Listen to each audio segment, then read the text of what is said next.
आशा की नई किरण भाग 3। मेरे प्यारे दोस्तों, अगर आपने अभी तक मेरे चैनल को सब्सक्राइब नहीं किया तो प्लीज़ सब्सक्राइब कीजिए, लाइक कीजिए, शेयर कीजिए ताकि नई नई कहानियों का नोटिफिकेशन सबसे पहले आप तक पहुंचे। तो चलिए शुरू करते हैं आज की कहानी। इस बात से स्वाति भड़क गई। अब क्या समझते हैं, घर संभालने, सास की सेवा करने और लेखन कार्य करने मात्र से एक पत्नी के जीवन में खुशियाँ आ सकती हैं। इसके अलावा उसे और कुछ नहीं चाहिए। आप समझते क्यों नहीं कि एक स्त्री को इसके अतिरिक्त और भी कुछ चाहिए। उसे अपने पति से एक बच्चा भी चाहिए। वह माँ बनना चाहती है। माँ बनकर ही एक स्त्री को पूर्णता प्राप्त होती है। इस घर में क्या हो रहा है आपको दिखाई नहीं पड़ता।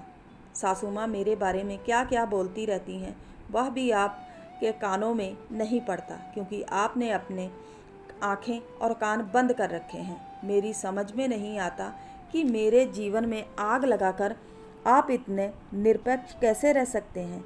आपको पता है कि आपका रोग लाइलाज है। अपनी मर्दानगी की सज़ा आप मुझे क्यों दे रहे हैं? मैंने क्या अपराध किया है? बोलते बोलते स्वाति की आवाज़ भर आ गई। वह पलंग पर बैठकर सुबकने लगी। पीयूष ने उसे चुप कराने का कोई प्रयास नहीं किया और चुपचाप बाहर निकल गया। स्वाति ने नम आँखों से उसे बाहर जाते हुए देखा और उसका हृदय शीशे की तरह चटक गया। पीयूष के प्रति मन घृणा से भर गया। स्वाति की प्रिय सहेली नम्रता उसी के शहर में ब्याही थी। 2 साल का बच्चा था उसका। उससे यदाकदा बात होती रहती थी। उसके बेटे के जन्मदिन पर पीयूष के साथ गई थी। इधर मानसिक परेशानी और उलझनों के कारण उसने नम्रता को काफ़ी दिनों से फ़ोन नहीं किया था। कुछ सोचकर उसने नम्रता को फ़ोन किया। हाय हेलो के बाद स्वाति ने कहा, मैं तुमसे मिलना चाहती हूँ, तो आ जाओ ना यार, कितने दिन हो गए मिले हुए। मिलकर गपशप मारेंगे और पुरानी यादें ताज़ा करेंगे। स्वाति जब नम्रता से मिलने गई तो वह उसे देखकर हैरान रह गई। यह क्या स्वाति, इतनी कमज़ोर कैसे हो गई? बीमार थी क्या? सब बताऊंगी यार, स्वाति ने फीकी मुस्कुराहट के साथ कहा। नम्रता का पति सरकारी नौकरी में उच्च पद पर था। उस वक्त वह घर पर ही था। स्वाति से अपने बेटे के जन्मदिन पर मिल चुका था। पहले वाली स्वाति और सामने बैठी स्वाति में जमीन आसमान का अंतर था। उसके चेहरे की चमक कहीं खो गई थी। आंखें कुछ ढूंढती सी लगती थी। होठों में जैसे जमाने भर की प्यास भरी हुई थी, परंतु उनकी प्यास मिटाने वाला कोई नहीं था। उसके होंठ सूखते जा रहे थे। स्वाति से बोला, स्वाति जी, चांद में ग्रहण लगते तो देखा था, परंतु यह पतझड़ कहाँ से आ गया? आपका खूबसूरत चांद सा मुखड़ा कहीं खो गया है। पीड़ा में भी स्वाति की हंसी फूट पड़ी। अमित की बात सुनकर उसका दर्द जैसे गायब हो गया। उसकी तरफ प्यार भरी नज़रों से देखा और फिर शर्मा कर बोली, आप तो मेरे ऊपर कविता करने लगे। अरे नहीं, ये तो तुम्हारे जीवन में बहार बनकर छाने की कोशिश कर रहे हैं। स्वाति, इनसे बचकर रहना, ये बड़े दिलफेक इंसान हैं। सुंदर लड़की देखते ही लाइन मारना चालू कर देते हैं। ये तो खुद कह रहे हैं कि मैं पतझड़ की मारी हूँ, मेरा चांद कहीं खो गया है। ऐसे में मेरे ऊपर क्या लाइन मारेंगे? स्वाति ने दुखी होकर कहा, ऐसा ना कहो, ये तो सूखे फूल में भी खुशबू भर देते हैं। नम्रता जैसे अपने पति की पोल खोलने पर आमदा थी।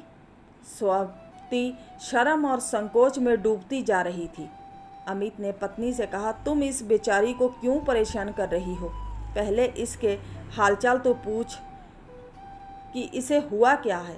दोनों सहेलियां जब एकांत में बैठी तो स्वाति ने अपने हृदय के सारे पर्दे उठा दिए, मन की सारी गुत्थियां खोल दी, कुछ भी ना रखा अपने पास। नम्रता की आंखों में आंसू छलक आए। उसकी बातें सुनकर कुछ सुनने के बाद बोली, स्वाति, तुम सचमुच स्वाति नक्षत्र की तरह प्यासी हो। कौन जानता था कि एक सुंदर पढ़ी लिखी लड़की के जीवन में इस तरह की काली छाया भी पड़ सकती है। अब तुम क्या चाहती हो? नम्रता, तुम मेरी सबसे अच्छी सहेली हो, मैं तुम्हारी मदद चाहती हूँ। मैं तुम्हारे लिए हर संभव मदद करूँगी। बताओ कैसी मदद चाहती हो।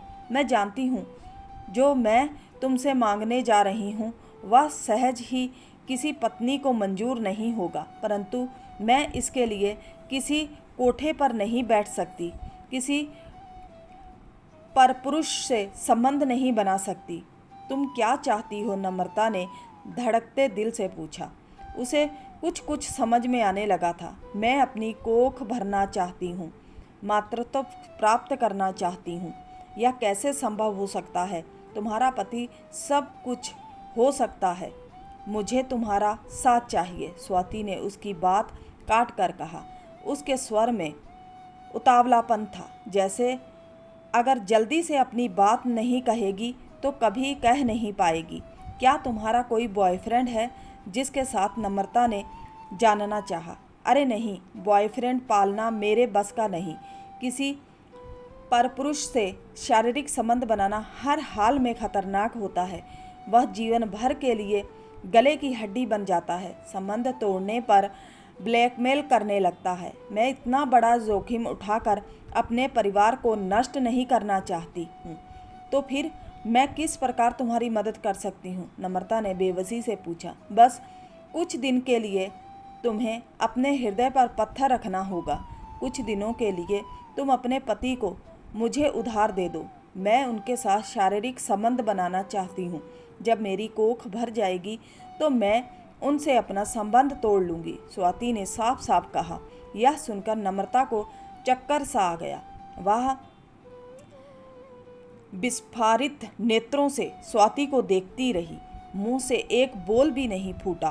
स्वाति ने उसके दोनों हाथ पकड़कर अपने धड़कते सीने पर रख लिए और विनती सी करती बोली, तुम मेरी इतनी सी बात मान लो, मैं तुम्हारी जीवन भर एहसानमंद रहूंगी। तुम यह सोच लेना कि जैसे तुम इस बारे में कुछ नहीं जानती हो। नम्रता कुछ पल सोचती सी बैठी रही, फिर अपने हाथों से स्वाति के हाथों को थामते हुए कहा, सुन कर बड़ा अजीब सा लग रहा है, बड़ा कठोर निर्णय है यह। एक पत्नी जानबूझकर अपने पति को दूसरी स्त्री के बिस्तर पर लिटा दे, यह संभव नहीं होता, परंतु मैं तुम्हारा दुख समझ रही हूँ। उसकी कसक अपने दिल में महसूस कर सकती हूँ। अच्छा होता अगर तुम बिना बताए मेरे पति को अपने जाल में फंसा लेती।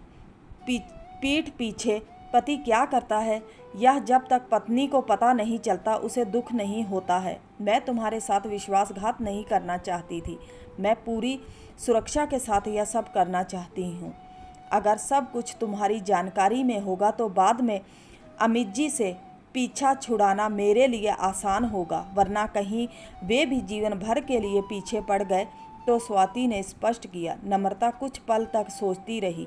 उसके चेहरे पर तरह तरह के भाव आ रहे थे। स्वाति ने अधीरता से उसके हाथों को कसकर दबा दिया। देखो नम्रता, मना मत करना, वरना मेरे जीवन का सारा आधार ढह जाएगा। मैं कहीं की नहीं रहूँगी। खैर, जब तुमने मुझे सब कुछ बता ही दिया तो मैं तुम्हारी बात मानकर कुछ दिन के लिए अपने हृदय पर पत्थर रख लेती हूँ। परंतु स्वाति, तुम स्वयं अमित को पटाओगी। मैं उनसे कुछ नहीं कहूँगी। उन्हें यह बताना भी मत कि मुझे सब कुछ मालूम है। तुम उनसे कहाँ मिलोगी यह भी तुम तय करना, मुझे मत बताना। स्वाति ने उसका माथा चूम लिया। नम्रता, मैं जीवन भर तुम्हें सगी बहन की तरह मानूंगी। स्वाति के लिए अमित को पटाना बहुत आसान सिद्ध हुआ। नम्रता ने सही कहा था कि वह बहुत दिलफेक इंसान था। स्वाति के 2-3 फ़ोन पर ही अमित उससे मिलने के लिए व्याकुल हो गया। स्वाति स्वयं प्यासी थी, सो उसने भी सारे बंधन ढीले कर दिए और कटी पतंग की तरह अमित की बाहों में जा गिरी। जिस योजना के तहत स्वाति इस अनैतिक कार्य को अंजाम दे रही थी वह समय सीमा में बंधा हुआ था। उस कार्य के पूर्ण होने का आभास होते ही उसने अमित से दूरियां बनानी शुरू कर दी। अंत में एक दिन उसने अमित को अपनी मजबूरी बताकर उनसे अपने संबंध तोड़ लिए। अमित समझदार पारिवारिक व्यक्ति ही नहीं, एक जिम्मेदार अधिकारी भी था। उसने स्वाति को आज़ाद कर दिया। गर्भधारण के बाद स्वाति के आचरण में स्वाभाविक परिवर्तन आने लगे थे। सासू माँ को समझते देर ना लगी कि स्वाति माँ बनने वाली है। उनका मनमयूर नाच उठा। जो स्वाति अभी तक उनकी आंखों में खटक रही थी, दुश्मन से बढ़कर नजर आती थी, उसका परित्याग करने के मन ही मन मंसूबे बांध रही थी, वहीं अचानक उनकी आंखों का तारा बन गई। वह उनके लिए खुशियों का खजाना लेकर जो आने वाली थी। स्वाति की बलायां लेते हुए सासू जी ने कहा, नज़र ना लगे मेरी बेटी को, कितने दिन बाद तू खुशियां लेकर आई है। दिन गिनते गिनते मेरी आंखें पथरा गईं, पर चलो देर से ही सही तूने मेरी मुराद पूरी कर दी। शाम को उन्होंने पीयूष से कहा, तुझे कुछ पता भी है? बहू पेट से है, उसके लिए अच्छी अच्छी खाने पीने की चीज़ें लेकर आओ, मेवा फल आदि। पीयूष चौंका, ये उसे सचमुच पता नहीं था। काफ़ी दिनों से स्वाति और उसके बीच अबोला चल रहा था। उसने बड़ी मुश्किल से अपने मन को शांत किया। वह किसी को अपने मन की बात नहीं बता सकता था। कैसे बताता कि स्वाति के पेट में उसका बच्चा नहीं था। उसे यह दंश झेलना ही पड़ेगा। एक परिवार को बचाने और सुखी रखने के लिए यह अति आवश्यक था। वह अपनी माँ की खुशियों को आग के हवाले नहीं कर सकता था। पिताजी नहीं थे, माँ ही उसके सब कुछ थी। जब तक जिंदा है, उनकी खुशियों के लिए उसे भी खुश होने का दिखावा करना पड़ेगा। सासू जी रात दिन स्वाति की सेवा में लगी रहती, उसकी हर चीज़ का ख्याल करती, उसे कोई काम ना करने देती। परंतु पीयूष उससे उखड़ा उखड़ा रहता, बात ना करता। व्यवहार में इतना रूखापन था कि कई बार स्वाति का मन करता कि उसकी पोल खोल दे, परंतु परिवार की प्रतिष्ठा और मर्यादा का ख्याल कर वह चुप रह जाती। यह कैसी विडंबना थी कि जब तक स्वाति ने मर्यादा के अंदर रहते हुए अपने पति और सासू के लिए खुशियां बटोरनी चाही, तो उसे दुखों के कतारों के सिवा कुछ नहीं मिला। परंतु जब मर्यादा का उल्लंघन किया, सामाजिक मूल्यों को तोड़ दिया और एक अनैतिक कार्य को अंजाम दिया, तो सासू माँ की झोली में खुशियाँ का अंबर लग गया। नियत समय आने पर स्वाति ने एक बच्ची को जन्म दिया। नर्स नवजात शिशु को तौलिए में लपेट कर लाई और दादी के हाथों में रखकर बोली, मुबारक हो, पोती हुई है। सुनकर सासू जी का हृदय धक सा रह गया, चेहरे पर स्याही पुत गई। वे बच्ची की तरफ नहीं, नर्स की तरफ अविश्वास भरी नज़रों से देख रही थी, जैसे उसने बच्चा बदल दिया हो। नर्स बोली, क्या दादी माँ, आप मेरे मुंह क्यों ताक रही हैं? दादी माँ शायद सोच रही होंगी, यह लड़की कहाँ से पैदा हो गई, इनको पोते की चाहत रही होगी। दूसरी नर्स बोली। पहली नर्स ने कहा, दादी माँ आप एक औरत हैं, फिर भी समाज और परिवार के लिए लड़की की महत्ता नहीं समझती। इतना जान लीजिए, लड़कों से ज़्यादा खुशियाँ एक लड़की परिवार के लिए लेकर आती है। जब बेटियाँ घर में रहकर माँ बाप की सेवा करती हैं, तब लड़के बाहर जाकर मटरगश्ती करते हैं। आपको तो खुश होना चाहिए कि आपकी बहू ने एक बेटी को जन्म दिया है। तीसरे दिन स्वाति बच्चे के साथ घर आ गई। स्वाति के मम्मी पापा और बहन भी साथ ही आए थे। वे बच्चे की छठी होने तक स्वाति के साथ रहना चाहते थे। सभी चाहते थे बच्ची की छठी धूमधाम से मनाई जाए।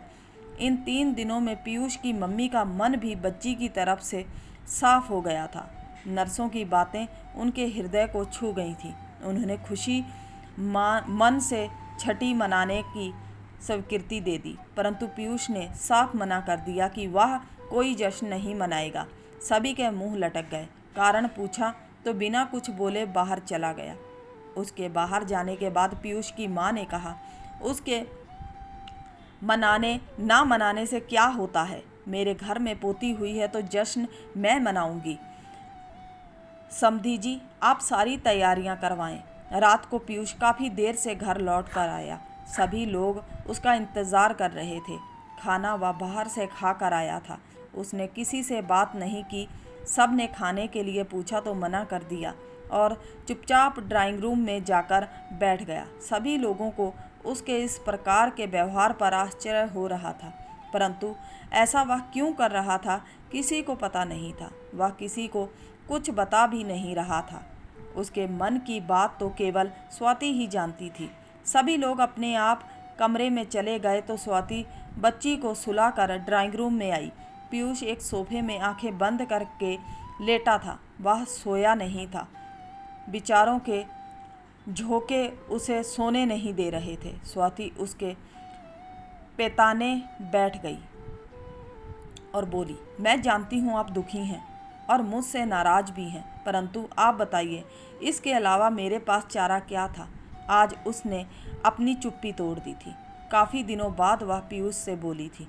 पीयूष थोड़ा कसमसाया, परंतु बोला कुछ नहीं। स्वाति ने आगे कहा, आप बताइए, अगर मैं ऐसा ना करती तो क्या जिंदगी भर लांछनों के दाग लेकर घुट घुट कर जीती। मांझी के ताने आपने नहीं सुने। मैं बांझ नहीं कहलाना चाहती थी, और अगर आपसे तलाक लेती तो आपकी बदनामी होती। मुझे स्पष्ट कारण बताना पड़ता। तब बताइए, क्या आप इस समाज में एक प्रतिष्ठा जीवन जी पाते? आप कौन सा मुंह दुनिया को दिखाते? और क्या मांझी पोता पोती का मुंह देखे बिना ही इस संसार से विदा ना हो जाती? पीयूष ने हल्के से सरक कर अपना सिर सोफे के पुट्ठे पर रख लिया। आंखें चौड़ी करके स्वाति को देखा। वह गंभीर थी, परंतु उसकी आंखों में एक अनोखी चमक थी।